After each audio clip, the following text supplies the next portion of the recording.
جی خواجہ سعد رفیق صاحب جی، آپ کس پہ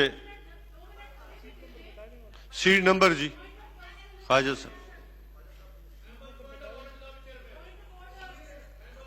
صاحب آپ سیٹ نمبر بتا دیں جی۔ 16 جی سٹارٹ کریں جی۔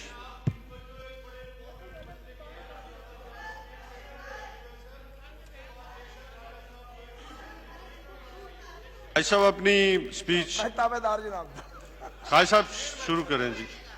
جناب ثناء اللہ مستی خیل ناراض ہو جائے گا، نفیسہ باجی بات کرنا چاہتے ہیں۔ صاحب ابھی تشریف رکھیں، ابھی سعد رفیق صاحب۔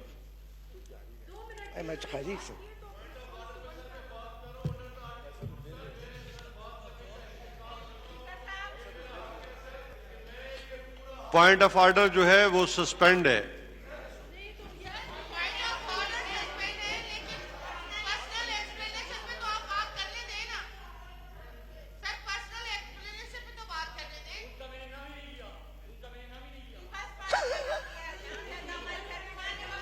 جی خواجہ صاحب سٹارٹ کریں جی۔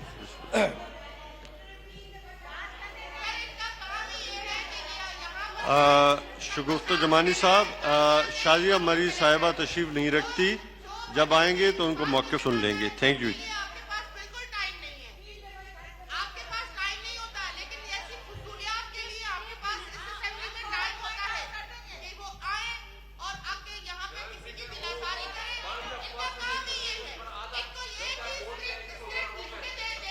شازیہ مری صاحبہ تشریف نہیں رکھتی، جب وہ آئیں گے تو ان کا جو پوائنٹ ہے وہ سن لیں گے۔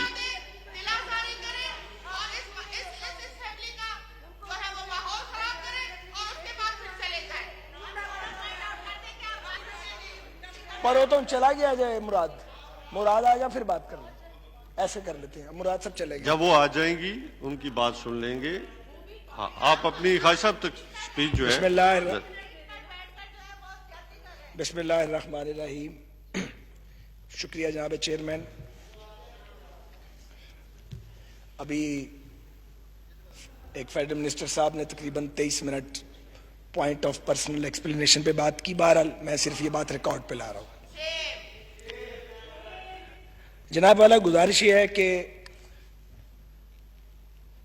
کل میں نے سوچا کہ میں بجٹ پہ سپیچ کروں، رات کو کچھ خاکہ بھی تیار کیا، لیکن آپ یقین کریں صبح دل نہیں کر رہا تھا کہ یہاں اس ایوان میں آ کے بات کی جائے۔ یہ حالات ہو گئے ہیں، اور یہ میرے حالات نہیں ہیں، یہ ڈیوائیڈ کے دونوں طرف یہ حالات ہیں، کیونکہ نشستن گفتن برخاستن یہ تہمت ویسے تو ماضی میں بھی ہر حکومت پہ ہر ایوان پہ لگتی رہی ہے، لیکن سچ یہ ہے کہ جتنا بے توقیر اس ایوان کو عمران خان صاحب کی حکومت کے دور میں کیا گیا، اس کی کوئی نظیر اس سے پہلے نہیں ملتی۔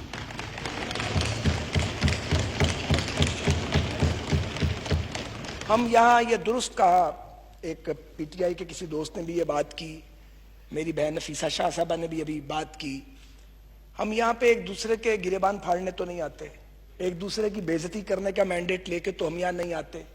لوگوں نے ہمیں اس لیے ووٹ تو نہیں دیا کہ ہم ہر وقت ایک دوسرے کے اندر کیڑے ڈالیں، کیڑے نکالیں۔ تنقید کرنی چاہیے، تنقید ہونی چاہیے، لیکن تنقید تو تب کرے جب کوئی سننے والا ہو، کوئی بات پہ عمل کرنے والا ہو، کوئی تجویز لینے والا ہو۔ ایسا کوئی بندوبست یہاں موجود نہیں ہے۔ ٹھیک کہا ہے یہاں پہ نفیسہ شاہ صاحبہ نے کہ ایک ایسے وقت پہ جب ہم ایٹ وار ہیں، افواج کام کر رہی ہیں، جوڈیشری کام کر رہی ہے، ہیلتھ کیئر والے جو ہیں وہ دن رات کام کر رہے ہیں، ریسکیو والے، پولیس کام کر رہی ہے، آپ نے پارلیمنٹ کا لاک ڈاؤن کر دیا۔ لوگ یہ سوچنے میں حق بجانب ہیں کہ لوگوں کی جانیں جا رہی ہیں، کیا سیاسی قیادت کی جانیں پاکستان کے عام لوگوں سے زیادہ قیمتی ہیں؟ کتنا خوف ہے کرونا کا کہ ہم یہاں بات نہیں کر سکتے۔ اللہ تعالیٰ سب کو اپنی حفظ و امان میں رکھے، لیکن جب حالت جنگ میں قومیں ہوتی ہیں تو اگر واقعی جمہوریت ہو، واقعی وہاں پہ پارلیمنٹ فنکشنل ہو، تو پھر وہاں پہ پارلیمنٹس کا لاک ڈاؤن نہیں کیا جاتا۔ سچ یہ ہے کہ پاکستان میں جمہوریت نہیں۔ کوئی اس بات کو جلدی مان گیا ہے، کوئی اس بات کو اب مان رہا ہے، کوئی تھوڑے دن بعد مان جائے گا۔ ویسے تو پی ٹی آئی کی گورنمنٹ نے بہت بڑے بڑے اعزازات حاصل کیے ہیں پاکستان کی تاریخ میں، لیکن جو کمال کیا ہے وہ یہ کہ آپ نے وہ وعدے کیے اور وہ نعرے لگائے جن کی تکمیل کا کوئی تصور بھی نہیں کر سکتا تھا۔ آپ نے 90 دن میں کرپشن ختم کرنی تھی، آپ نے 1 کروڑ نوکریاں دینی تھی، آپ نے 50 لاکھ گھر بنانے تھے، آپ نے سارے چوروں کو، اور ظاہر ہے کہ سارے چور بقول آپ کی اپوزیشن میں ہیں، ان کو الٹا لٹکا کے ان کے پیٹ پھاڑ کے اس میں سے قومی دولت نکالنی تھی، اور آپ نے پاکستان میں انصاف کا دورہ کر دینا تھا۔ یہ تھا آپ کا سلوگن، اور آپ نے پاکستان کی اکانومی کو رائز کرنا تھا، اور آپ کے لیڈر فرماتے تھے اور بار بار یہ بھاشن دیتے تھے کہ جب غربت بڑھ جائے تو سمجھ لو کہ وزیر اعظم چور ہے۔ وہ فرمایا کرتے تھے اور وہ باقاعدہ نقلیں اتارتے تھے کہ کشکول لے کر پھرتے ہیں اور مجھے شرم آتی ہے، میں تو خودکشی کر لوں گا۔ اللہ نہ کرے وہ کبھی خودکشی کریں، لیکن آپ نے پاکستانی قوم کو خودکشیوں پہ مجبور ضرور کرتی ہے۔ آپ یہ دیکھیے، اب 2 سال ہو گئے آپ کو آئے، آپ کو مقابلہ کرنا تھا بھوک کا، بے روزگاری کا، غربت کا، ناانصافی کا۔ آپ کو مقابلہ کرنا تھا انڈین ایگریشن کا، آپ نے مقابلہ کیا صرف اپوزیشن کا، اور اس کے بعد اس آزاد میڈیا کا جو آپ پہ تنقید کرتا ہے۔ آپ نے یہ بھی نہیں سوچا کہ یہ وہی لوگ ہیں جو آپ کی حکومت لانے والوں میں شامل تھے، آپ نے ان کو بھی ٹارگٹ کر دیا۔ آج میر شکیل پابند سلاسل ہے، تو جنگ اور جیو تو آپ کا سب سے بڑا سپورٹر تھا، تب وہ ٹھیک تھے، آج وہ غلط ہے۔ آپ نے جیلیں بھر دی اپنے مخالفین سے، ہمیں آپ نے چور ڈکلیئر نوٹیفائیڈ کر دیا، آپ کی نظر میں ہم سب چور ہیں۔ مجھے بتائیے اس سے پاکستان کو کیا ملا؟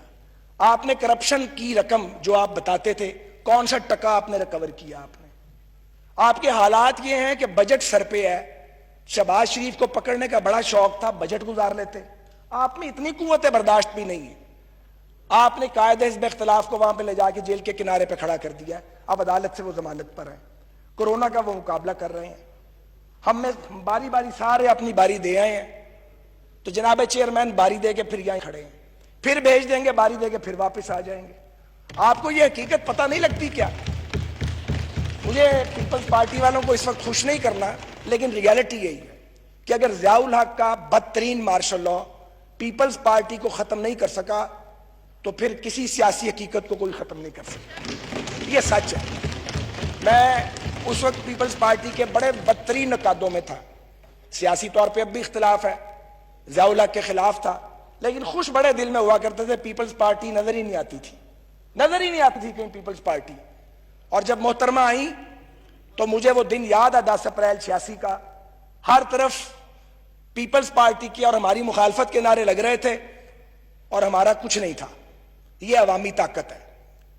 آپ کو پتہ ہے آپ کے ساتھ ہی ہونے والا ہے، یہ ہونے والا ہے، اور یہ اس کی انڈیکیشنز بڑی واضح ہیں۔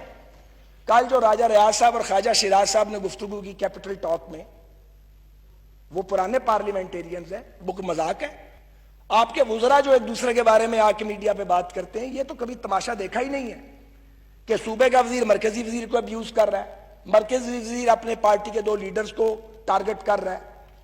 ٹھیک ہے، لیکن یہ انڈیکیشنز بڑی کلیئر ہو گئی ہیں۔ تو میں آپ سے یہ گزارش کرنا چاہتا ہوں، ہم نے آپ کو نہیں گرانا، ہم نو کانفیڈنس نہیں لا رہے۔ آپ کا یہ خیال ہے کہ ہمیں مقدمات میں پھانس کے ہمیں انگیج رکھیں انگیج، لیکن میں آپ کو بتاؤں، آپ کمبل کو چھوڑیں گے، کمبل آپ کو نہیں چھوڑے گا۔ حکمرانی کا کمبل آپ کی جان نہیں چھوڑے گا، جان چھڑائیں گے۔ اور دوسری بات یہ اب سب پر آتی ہے کہ جتنی تذلیل ہم نے وزراء اعظم کی ہے، جو اس ملک میں فیشن ہے، وہ وقت آنے والا ہے کہ وزارت عظمیٰ دینے والے وزارت عظمیٰ لے کے پھریں گے، لینے والا کوئی نہیں ہوگا، کوئی نہیں ہوگا۔ کون وزیر بنے بھائی؟ کیا ضرورت ہے وزیر بننے کی؟ 5 سال اپنی زندگی داؤ پہ لگاؤ، اپنے بچوں کا وقت برباد کرو، کاروبار نہ کرو، ایک تباہ حال ادارے کو کھڑا کرو، پھر ایک آدمی آئے شیخ چلی چیونگم کھاتا ہوا اور منہ بگارتا ہوا، وہ آ کے برباد کر دے آپ کی محنت کو، اور آپ جیل میں پڑے دیکھ رہے ہیں کہ جناب میں نے محنت کی تھی، تباہ کر دیا۔ وہ وقت بھی آئے گا، وہ وقت آئے گا، وزارتیں دینے والے وزارتیں بانٹیں گے، لینے والا کوئی نہیں ہوگا۔ وہ دور نہیں ہے وقت، وہ بھی قریب ہے۔ تو جناب گزارش یہ ہے کہ آج آپ مانے نہ مانے بدقسمتی سے فال آف کشمیر ہو چکا ہے. اور آپ نے کیا کیا؟ وہ سرینا کے باہر ایک بورڈ لگا دیا ہوا جس پہ اس کو اتروائیں. اس بورڈ کو کیوں توہین کرتے ہو یار کشمیریوں کی؟ اتارو اس کو بھائی. یہ کیوں کرتے ہیں؟ جمعے کو 12 بجے دوپہر کو اکٹھے ہوں گے. یہ بھی نہیں سوچا کہ جمعے کو 12 بجے اکٹھے نہیں ہو سکتے, یہ 2-4 بار ہوگا پھر نہیں ہوگا. آپ کے ایڈوائزر کون ہے؟ کون آپ کو مشورے دیتا ہے؟ چائنیز نے نکیل ڈال دیا انڈینز کو, آپ نے کیا کیا ہے؟ فال آف کشمیر ہو چکا ہے, یہ ایک ریالٹی ہے اور تاریخ میں یہ بوجھ آپ کے دور پہ رہے گا. آگے بڑھیے. ٹڈی دل, ٹڈی دل آیا, کچھ چلا گیا, کچھ مر گیا, کچھ بریدنگ یہاں پہ ہوتی رہی. آپ لوگ سوئے رہے, آپ لوکسٹ کا مقابلہ ہی نہیں کر سکے. اربوں روپے کی فصلیں وہ اجاڑ گیا ہے اور آپ نے سارا کام اب این ڈی ایم اے کے سپرد کر دیا ہے. پہلے آپ بحران کریٹ کرتے ہیں, کیونکہ بحران آتا ہے آپ کو پتہ ہی نہیں لگتا. آپ تو اپنے مخالفین کو جیلوں میں ٹھوسنے میں مصروف ہیں, اور ہم میں سے کون ہے جو آپ کا وکٹم نہیں ہے؟ آپ ہمیں وکٹم بنا لیتے, اس ملک کا ہی بھلا کر لیتے کچھ. آپ ٹڈی دل کا مقابلہ نہیں کر سکے. کورونا آ گیا, کورونا میں آپ نے کیا کیا؟ 8,000 روپے ٹیسٹ کی فیس ہے. جب ڈینگی نے حملہ کیا تھا اور آپ ہمیں ڈینگی کے تانے دیتے تھے, میں بڑے ادب سے عرض کروں, ہم نے 800 کا ٹیسٹ 90 روپے میں کیا تھا اور 90 روپے کروایا تھا. وہ مزے کی بات ہے, آج بھی 90 روپے ہے. آپ کا 8,000 کا ٹیسٹ 80 روپے کا نہیں ہو سکتا تھا, مگر آپ کا 2,000 پہ آ سکتا تھا. آپ نے کوئی مینجمنٹ نہیں کی. لوگ ٹیسٹ کے لیے رولتے پھرتے ہیں, ہسپتال بھر چکے ہیں, آپ نے کوئی ایمرجنسی میئرز نہیں لیے.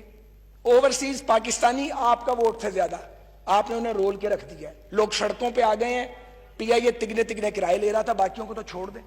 آپ نے کوئی کریش پروگرام نہیں بنایا انہیں پاکستان واپس لانے کے لیے. آپ سوچیں آپ نے کیا کیا ہے. اس لیے کہ آپ کا فوکس نہیں ہے. یہ نہیں کہ آپ کر نہیں سکتے تھے, آپ کے پاس بہت سے تجربہ کار لوگ موجود ہیں, بڑے بڑے عمدہ لوگ بھی آپ کے پاس موجود ہیں, لرنڈ لوگ موجود ہیں. آپ نے ان کی صلاحیت سے کوئی فائدہ نہیں اٹھایا, کیونکہ آپ نے پورا زور, آپ کا بیانیہ یہ ہے کہ یہ سب چور ہیں. آپ کے نزدیک آپ کی اپنی جماعت پہ وہ محترم ہے جو آپ کے مخالفین کو ننگی گالیاں نکالتا ہے, اور جو آپ کو تلقین کرتا ہے کہ آپ سیٹلمنٹ کریں, ریزالو کریں, وہ آپ کو برا لگتا ہے. آپ سمجھتے ہیں ہمیں پتہ نہیں لگتا. ہماری بات آپ کو آتی ہے تو آپ کی بات ہمیں آتی ہے. ایک ہی برادری کے لوگ ہیں, کوئی باہر سے تو نہیں آئے ہوئے. آج سید خورشید شاہ, مجھے آپ بتائیے, ہم ادھر بیٹھتے تھے, شاہ جی ادھر بیٹھتے تھے, کیا دور تھا, کیا خوبصورت طریقے سے باوقار انداز میں وہ اپوزیشن کرتے تھے. اس سینئر پولیٹیشین کو جیل میں ٹھوسا ہوا ہے, حمزہ شہباز جیل میں پڑا ہوا ہے, خواجہ آصف صاحب نیب کی پیشیاں بھگت رہے ہیں. جب سے پارلیمنٹری لیڈر بنے ہیں ان کی پیشیوں میں تیزی آ گئی ہے. رانا ثناء اللہ خان ایک جیل کاٹا ہے, دوسری جیل کے دہانے پہ کھڑا کیا ہوا ہے. آپ کو ملتا کیا اس سارے کام سے؟ آپ کیا خیال ہے یہ لوگ اپنا دین دھرم بدل لیں گے, اپنے موقف بدلیں گے؟ صرف آپ ایک نفرت پیدا کر رہے ہیں جو ہماری اولادوں تک جا رہی ہے. میں بتا رہا ہوں آپ کو, ہم نہیں دے رہے وہ نفرت, آپ اگلی نسل میں اس نفرت کو منتقل کر رہے ہیں. آپ سیاسی دشمنی کو, سیاسی اختلاف کو دشمنی میں آپ نے بدل ڈالا ہے. یہ پاکستان چکائے گا اس کی قیمت. آپ میں سے بہت سارے پالیٹکس میں نہیں ہوں گے, فارغ ہو گئے ہوں گے, ان کا نام ہی نہیں ہوگا سیاست میں, بہت سارے گھروں میں چلے گئے ہوں گے, مگر پاکستان اس کو بھگتے گا. معاف کر دیں پاکستان کو, معاف کر, رحم کریں اس ملک کے اوپر. ہم اینڈ پہ آ گئے ہیں. اس ملک میں مشرقی پاکستان کے ٹوٹنے سے سبق نہیں سیکھا گیا. تو کورونا کے اس حملے سے ہی سبق سیکھ لیجئے. یہ کورونا کی جو ایک عذاب ہم پہ آیا ہے پوری دنیا پہ, اس کورونا کے اندر سے اپرچونٹی مل سکتی تھی. ہر مشکل میں ایک اپرچونٹی ہے, مگر آپ کے پاس وہ کیپیسٹی نہیں ہے. آپ تو بات چیت کرنے کی پوزیشن میں نہیں ہیں. آپ اس پوزیشن میں نہیں ہیں کہ آپ اپوزیشن کے ساتھ قومی معاملات پہ گفتگو کر سکیں. 11 ووٹوں کی آپ کی حکومت ہے, وہ 11 بھی آپ کے اپنے ووٹ نہیں ہیں. آپ کو بھی پتا وہ ووٹ کہاں سے آئے ہوئے ہیں اور ہمیں بھی پتا کہاں سے آئے ہوئے ہیں. کوئی 2/3 میجورٹی ہوتی ہے, تو 2/3 میجورٹی بھی نہیں چلی. 2/3 میجورٹی کا جو یہاں حشر ہوا تھا وہ بھی تاریخ کا حصہ ہے. آپ کس غلط فہمی کا شکار ہیں؟ میں آپ سے صرف یہ عرض کرنا چاہتا ہوں کہ فال آف کشمیر کے بعد فال آف اکانومی ہو چکا ہے. آج لوڈ شیڈنگ پھر شروع ہو چکی ہے, پیٹرول کے لیے لائنیں لگ رہی ہیں, آٹا چینی کا بحران پیدا ہو چکا ہے. مجھے بتائیے اب پاکستان کو کدھر لے کے جا رہے ہیں؟ یہ آپ کا بجٹ, میں 4 فگر صرف پڑھ دیتا ہوں. خوراک, فوڈ سیکیورٹی کے لیے اور ایگریکلچر کے لیے آپ نے 12 بلین رکھا ہے 2020 میں. ہم 2018 میں 31 ارب 18 کروڑ روپیہ خرچ کر چکے ہیں. آپ نے ہیلتھ پہ 20 بلین رکھا ہے, ہمارا 38 بلین تھا 2018 میں. آپ نے ایجوکیشن پہ, ہائر ایجوکیشن ڈال کے 94 بلین رکھا ہے. ہم 2 سال پہلے جب آخری بجٹ دیا 97 بلین پہ تھے. آپ کا پی ایس ٹی پی صرف 650 بلین کا ہے, ہمارا 1000 بلین کا پی ایس ٹی پی تھا 2018 میں. آپ نے ریلوے جس کے سپرد کی ہوئی ہے, آپ نے 40 بلین دیا ہے, ہم 87.5 ارب روپیہ دیا ہم نے ریلوے کو. یہ فگرز کی بات ہے, میں تو نہیں فگر لے کے آیا. آپ کا بجٹ خسارہ 7% ہے, ہمارا آخری خسارہ 4.9% تھا. ہم مان جاتے ہیں کہ ہم نے مصنوعی طور پہ روپے کی قیمت بڑھائی تھی, ہم نے مصنوعی طور پہ کاروبار کا پہیہ چلا دیا تھا, ہم نے مصنوعی طور پہ لوڈ شیڈنگ ختم کر دی تھی, ہم نے مصنوعی طور پہ سارے کام کیے ہوں گے. موٹر ویز بھی مصنوعی بنا دی ہوں گی, بٹ بن گئی تھی. ایئرپورٹ بھی بن گئے, ایکسپریس ویز بھی. آپ بھی مصنوعی طور پہ کچھ کر لیتے, آپ سے تو مصنوعی طور پہ بھی کچھ نہیں ہوا. آپ کے 2 سال میں آپ نے ہمارے 5 سال جتنا قرض لیا. ہمارا قرضہ تو لگا ہوا نظر آتا ہے, جگہ جگہ پہ اس کے آثار اور نشان ہیں. آپ نے یہ قرضہ لے کے کہاں رکھا ہے؟ اگر کل کسی نے آپ سے پوچھا رسیداں کڈو, حساب دیو, تو کیا کریں گے؟ تو پھر رسیدیں دکھانی پڑیں گی نا, پھر حساب بھی دینا پڑے گا. تو یہ آپ کے حالات ہیں. میں آپ سے صرف یہ عرض کرنا چاہ رہا ہوں کہ 1 کروڑ گھر آپ نے کیا دینے تھے, اور 50 لاکھ نوکریاں کیا دینی تھی. ہزاروں بے گھر ہو چکے ہیں, لاکھوں بے روزگار ہو چکے ہیں. میں آپ سے صرف یہ کہنا چاہتا ہوں کہ جناب مہربانی کریں, پاکستان کے بارے میں اب بھی سوچ لیں. حکومتیں آتی جاتی رہتی ہیں, مجھے خود سمجھ نہیں آ رہی کہ اس کا سلوشن کیا ہے. اچھا, آپ اس لیے خوش ہیں, میں نے ان کے ایک فیڈرل منسٹر کو سنا, ہمارے سوا کوئی آپشن نہیں ہے. یہ غلط فہمی نکال دیں, آپشن تو ہر وقت ہوتے ہیں, پر اس پر ایک مشکل ہے کہ آپ کے سوا جو آپشن ہو سکتا ہے ہم اویلیبل نہیں ہیں. اس بار مزے کی بات یہ ہے, آپ سمجھتے ہیں کہ آپ کے علاوہ آپشن نہیں ہے, یہ بھی اویلیبل نہیں ہے, ہم بھی اویلیبل نہیں ہیں. یہ بڑی خطرناک بات ہے, اور میں آپ کو عرض کر رہا ہوں, نہ چاہتے ہوئے یہ سچویشن پاکستان میں جمہوریت کو ڈیریل کر سکتی. آپ ادھر لے کے جا رہے ہیں, اور بہتر یہ ہے کہ اگر آپ سے نہیں چلتا تو میں بڑے سافٹ ورڈز یوز کرتا ہوں, آپ این ڈی ایم اے کے سپورٹ کر دیں, نیشنل ڈیزاسٹر مینجمنٹ اتھارٹی کے سپورٹ کر دیں. کیونکہ وہ این ڈی ایم اے کے جو سربراہ ہیں میں انہیں ذاتی طور پہ جانتا ہوں. جنرل افضل بڑے محنتی آدمی ہیں, ایف ڈبلیو کے ڈی جی تھے, انہوں نے ایف ڈبلیو کو بہت اس کے لیے کام کیا. تو اگر بحران پیدا آپ نے کرنے ہیں اور ریزالو این ڈی ایم اے نے کرنا ہے, تو آپ نظام ہی این ڈی ایم اے کے سپورٹ کر دیں. کیا تو ہوا ہی آپ نے, آپ ویسے بھی خود سپردگی کے عالم میں ہیں. تو یہ آپ کی اس وقت اسٹیٹ آف افیئرز ہے. ایک خطرہ موجود ہے, اس کی طرف بھی میری بہن اشارہ کر گئی. مجھے یہ لگتا ہے کہ اگر پاکستان کے یہ حالات رہے تو ریلیونٹ نہ آپ رہیں گے نہ ہم رہیں گے, اور ریلیونٹ شاید پاکستان کے ادارے بھی نہیں رہیں گے, کیونکہ انصاف دینے والے انصاف نہیں دے رہے, ملک کو تحفظ دینے والے تحفظ نہیں کر پا رہے, اور ملک جو چلانا چاہتے ہیں سول رولرز, ان سے ملک چل نہیں رہا. اپوزیشن کی کارکردگی بھی ماشاءاللہ ہم اکٹھے ہونے کی پوزیشن میں نہیں ہے. میں کوئی اپوزیشن کی بھی مدد سرائی نہیں کروں گا. تو یہ جدھر جا رہا ہے نا پاکستان, یہ اتنے خوفناک راستے پہ جا رہا ہے. مجھے ڈر ہے کہ کسی دن پاکستان کے کسی شہر کی ایک کچی آبادی سے چند 100 لڑکے نکلیں گے ڈنڈے لے کے, اور جو راستے میں آئے گا اس کو تہس نہس کر دیں گے, اور ان کے ماڈل کو اللہ نہ کرے فالو کریں گے. اور کچی آبادیوں کے بے روزگار لڑکے ڈنڈا بردار, جن کے سائے ہوں گے ان کے نام پتہ نہیں ہوں گے, اور پھر پاکستان کو سنبھالنا بہت مشکل ہو جائے گا. کوئی ریلیونٹ نہیں رہے گا. اب بھی وقت ہے, تھوڑا سا وقت بچا ہوا ہے. پاکستان میں مقتدر طبقات کو اس پہ سوچنا چاہیے کیسے پاکستان کو جوڑا جا سکتا ہے. اگر ہم طاقت کے ارتکاز کی جنگ لڑتے رہے, اگر جوڈیشری, اسٹیبلشمنٹ, سیاسی جماعتیں, اپوزیشن, گورنمنٹ, ایون میڈیا, ہم سب یہ لڑائی لڑتے رہے کہ طاقتور کون ہوگا, تو کوئی طاقتور نہیں بچے گا. پھر سب کمزور ہو جائیں گے, سب لوزر ہوں گے. کوئی گینر نہیں ہوگا, کوئی پہلے لوزر ہوگا, کوئی بعد میں لوزر ہوگا. ہم سب لوزر ہوں گے. میں اپنی بات کو سمیٹتا ہوں. یہ کہتے ہوئے کہ بجٹ جو آپ نے پیش کیا ہے ہمارا اس پہ بالکل اس لیے اعتماد نہیں ہے کہ ہمیں معلوم ہے آپ منی بجٹ لانے والے ہیں، ہمیں معلوم ہے کہ آپ نے فگرز کو فج کیا ہے، ہمیں معلوم ہے کہ آپ نے اس میں کوئی انقلابی اقدامات نہیں کیے. کورونا کا عذاب ایک اپرچونٹی بن سکتا تھا، آپ یہ کیپیسٹی نہیں رکھتے. مگر خدا کے لیے ایک کام اب بھی کر لیں، جائیں اپنے لیڈر کو جا کے سمجھائیں یہ لڑائی جھگڑا دنگا اپوزیشن کو گھسیٹنا ڈریگ کرنا مخالفین پہ پھپتیاں کسنا بہتان لگانا سندھ گورنمنٹ کو پین ڈاؤن کرنے کی کوشش کرنا اپوزیشن کو باندھنے کی کوشش کرنا مخالف جماعتوں کو انگیج کرنے کی کوشش کرنا کہ ان کو مقدمات میں الجھاؤ، اس سے ملک نہیں چلتے. پاکستان بہت بڑے کرائسس کا سامنا کر رہا ہے، معاشی بحران بھی ہے، معاشرت کا بحران بھی ہے، جمہوری بحران بھی ہے اور آئینی بحران بھی ہے، انصاف کا بحران بھی ہے. جہاں سپریم کورٹ کے جج کو انصاف نہیں ملتا وہاں انصاف کس کو ملے گا؟ تو آپ پاکستان کو، اگر آپ کا نعرہ انصاف تھا، اگر آپ اس کو انصاف کی طرف لے جانا چاہتے ہیں تو پھر اپنا ظرف جو ہے اس کو ذرا بڑا کیجئے، اپنے مخالفین سے ابھی بھی بات کیجئے. پاکستان کے نام پر کوئی کسی کو کنسیشن نہیں چاہیے آپ سے، مگر پاکستان کے لوگوں کو کنسیشن چاہیے، پاکستان کے عام آدمی کو ریلیف چاہیے. ضروری ہے، لازم ہے، کوئی شارٹ کٹ نہیں ہے کہ آپ قوم کو جوڑنے کی کوشش کریں، ہم قوم کو جوڑنے کی کوشش کریں.